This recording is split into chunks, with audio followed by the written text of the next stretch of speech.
उदयपुर से घंटाघर थाने से 200 मीटर की दूरी पर चल रहे देह व्यापार का खुलासा होने के बाद आज हम एक और बड़ा खुलासा करने जा रहे हैं, जिसमें दलाल विनोद की पहली पत्नी ने कैमरे पर आकर अपनी आप बीती सुनाई है। विनोद की पत्नी अपने बच्चों के कारण 3 साल से उससे अलग रह रही है और इसका सबसे बड़ा कारण ये देह व्यापार और सामाजिक प्रतिष्ठा है।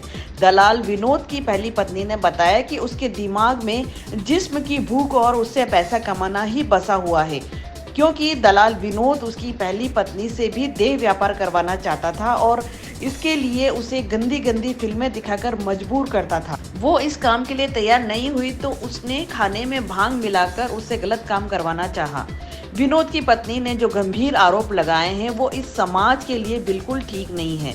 उन्होंने बताया कि जब उसने विनोद को देह व्यापार के लिए मना किया तो वो उसे एक निजी IVF सेंटर ले गया, जहां करीब 9 बार उसके अंडाणु दान करवाकर पैसे कमाए हैं। यही नहीं, दलाल विनोद कई वर्षों पहले पैसा कमाने कुवैत भी गया था, लेकिन वहां भी सीडी बेचने की जुर्म में पकड़ा गया और जेल काटकर उदयपुर आ गया।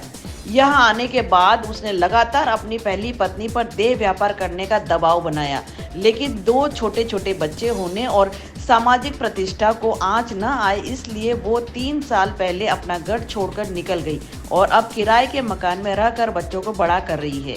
इधर विनोद पूरी तरह स्वतंत्र हो गया और एक कॉल गर्ल को घर ले आया। अब यहाँ दोनों मिलकर खुलेआम वेश्यावृत्ति का धंधा कर रहे हैं। आप खुद सुनिए इस बेचारी की दर्द भरी कहानी। सर 2002 में हमारी शादी हुई, करीबन 24 साल हो गए हमारी शादी को। हम पति पत्नी के जैसे रह ही रहे थे, आराम से हमारी जिंदगी चल रही थी और करीबन 5 साल हो गए मेरे सासू जी की डेथ हुई। उसके बाद में सारा परिवार खत्म हो गया। मतलब मेरे हस्बैंड की ये सोच हो गई थी कि उनके काम धंधे नहीं करने हैं और मुझे बोलते थे कि मेरे एक आंख नहीं होने की वजह से कि मैं कुछ काम नहीं कर सकता हूँ और मुझे मतलब नशे की गोलियां देना, नशे की भांग की गोलियां खिलाना और मेरे अंदर खाने में भांग का वो मिला के और मुझे गंदी गंदी पिक्चर बताता था, मोबाइल में ऑडियो मतलब बताता था और मुझे बोलता था कि देख इस तरह के धंधे होते हैं, ठीक है, और इस वजह से पैसा कमाया जा सकता है, ना तुझे मेहनत करनी ना मुझे मेहनत करनी है। तो इस वजह से फिर वापस उस बात में मैंने इस सहमत नहीं थी कि मुझे अपने ये काम नहीं करना है। तो मेरे बड़े बड़े बच्चे होने की वजह से मुझे लगा कि मुझे अलग होना चाहिए। उसके बाद में मैंने इसकी बात नहीं मानी तो इसने मेरे साथ बहुत मारपीट भी की, बच्चों के साथ में भी की। तो इसने बोला कि या तो तुझे मैं मार दूंगा या तो तू ऐसे काम कर। उसके बाद में आज जब मेरे को मीडिया के थ्रू जो न्यूज मिली मुझे, तो मुझे लगा कि मुझे एक्शन लेना चाहिए और मैं इससे बहुत परेशान हूँ। और आज मैं मेहनत करके खुद अपने रेंट पे मकान लेके और रह रही हूँ।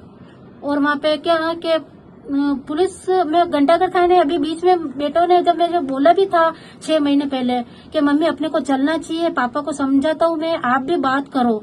तो मैं गई थी वहाँ पे। तो मैंने कहा चलो कोई बात नहीं, अगर मेरे बच्चे का भविष्य देखते हुए मैं वहाँ पे गई। तो मैं वहाँ पे गई तो वहाँ पे मैंने देखा कि नंगे हाथ उन्हें पकड़ा, जो बियर की बोतलें पड़ी है बेड पे, मेरे ही रूम में ऐसा गिलोना काम हो रहा है। तो उन तीनों को मैं थाने में घंटाघर थाने में लेके भी गई। कौन था, किसको पकड़ा आपने?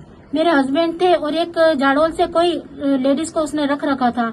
उसने जब मैंने पूछा कि तू यहाँ पे क्या कर रही है, तो मुझे बताया गया कि ये तो मेरे खाना बनाने के लिए हिसाब से हमने रख रखा है।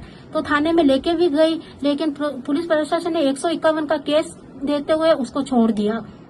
मेरी कोई सुनवाई नहीं हुई वहाँ पे। उसके बाद में यही पड़ोसी से भी सूचना आती है कि यहाँ पे ये गिलोना हरकत है।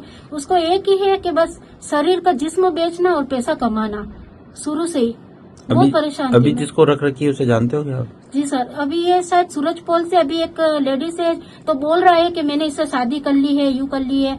और एक डोकरी है, उसको किराए के वही रूम दे रखा है उसने और किराए के ये हमारे किराए है यूं करके। तो बाहर से औरतें लड़कियां लाती है और वो धंधा चलाती है, 700 रुपए में धंधा करती है। आपको कभी प्रेशर किया क्या इस तरह का धंधा करने के लिए उसने पहले कभी? प्रेशर किया मुझे कि बस बार बार भांग की गोटी खा के वीडियो बनाना और YouTube पे बताना कि देख मंजू ये ऐसी वीडियो बनती है, इससे पैसा कमाया जा सकता है, इससे मतलब चेहरा बांध के भी अपन पैसा कमा सकते हैं, इससे न तो किसी को कोई पता चलता है। और बोलते हैं कि कपल पार्टी भी होती है कि मतलब मेरी पत्नी उसके साथ, उसकी पत्नी ऐसे साथ, तो ऐसे अपन कर सकते हैं। तो वो मैं इस चीज से बहुत वो नहीं थी, क्योंकि मेरे बच्चे का भविष्य था, उस वजह से मैं उनकी बातों में कुछ भी वो मुझे इंटरेस्ट नहीं था। आईवीएफ भी ले गया आपको? मुझे आईवीएफ भी ले गया वो अपने के इंदिरा जो है, तो क्या मार पीट के वहाँ पे ये काम होता है। तो 9 बार मैंने अपने एग डोनेट किए, शरीर डोनेट किया, उसने साइन किया जबरदस्ती, और मैंने डोनेट करके मेरा शरीर खराब किया, और उससे भी जो भी काफी पैसा मिला वो भी सारा इसी के पास है, वो सारा पैसा इसने लिया। आप क्या चाहते हो आप? अब मैं यही चाहती हूँ कि मुझे मेरे बच्चे को भविष्य देखते हुए, आज हम घर से निकले पहने कपड़े, मुझे मारपीट करके निकाला गया मुझे, तो कानून से यही प्रार्थना है कि इसे सख्त कार्रवाई की जाए।